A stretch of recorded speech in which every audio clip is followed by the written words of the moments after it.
Which branch of psychology studies the looks at how cultural factor influence human behaviour.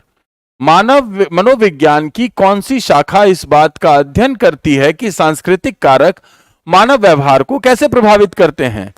Cross cultural psychology, एंथ्रोसाइकोलॉजी या human psychology?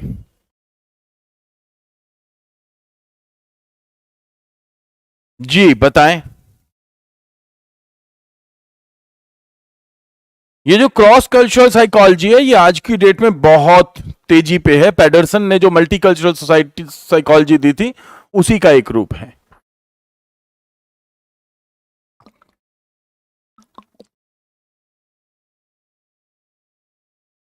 सही, बिल्कुल सही है। क्या होगा? क्रॉस कल्चरल साइकोलॉजी होगी भाई।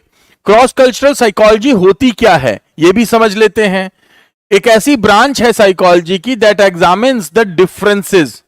ऐसी टर्मिनोलॉजी को ध्यान से पढ़ते हैं क्योंकि ये डेफिनेशंस हैं, एपीए द्वारा दी गई हैं। In the psychological work of different cultures, अलग अलग कल्चर के अंदर बहुत सारे मनोवैज्ञानिक कार्य किए जाते हैं, उनके बीच में डिफरेंस देखा जाता है अलग अलग एथनिक ग्रुप के रूप में, जहां पे यह देखा जाता है कि कोई भी कल्चरल फैक्टर किस प्रकार से मानव के व्यवहार को प्रभावित कर रहा है।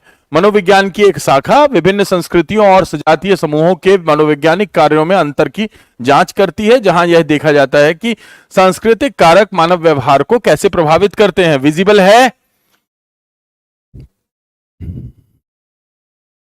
हाँ हाँ, पॉल पेडरसन सेसी वाला ही है जो कि वहां मल्टीकल्चरल था और वो बाद में चल करके क्रॉस कल्चरल बन गया, क्योंकि उसमें कंपैरिजन, अंडरस्टैंडिंग, एक जगह के अनुसार दूसरी चीज को समझना, जैसे कि क्रॉस कल्चरल पैटर्न में अगर समझना, जापान का कल्चर एक जगह पे है, यूएस का कल्चर एक जगह पे है, आपने दोनों को कंपेयर करना चाहा तो जहां यूएस में इस कल्चर में एक बिहेवियर है, कल्चरल बिहेवियर टोपी पहनने का, उसका उसका उन लोगों के लिए मीनिंग क्या है ये देखा। इसी तरीके से यहां पे सूमो रेसलिंग का कल्चर है जापान के अंदर, उसका उन लोगों के बिहेवियर को कैसे प्रभावित करता है, फिर उसको कंपैरिजन किया कि क्या ये सारी चीजें प्रभावित करती हैं हमारी समझ को, हमारे मनोविज्ञान को, या नहीं करती हैं। And this is how cross cultural psychology happens.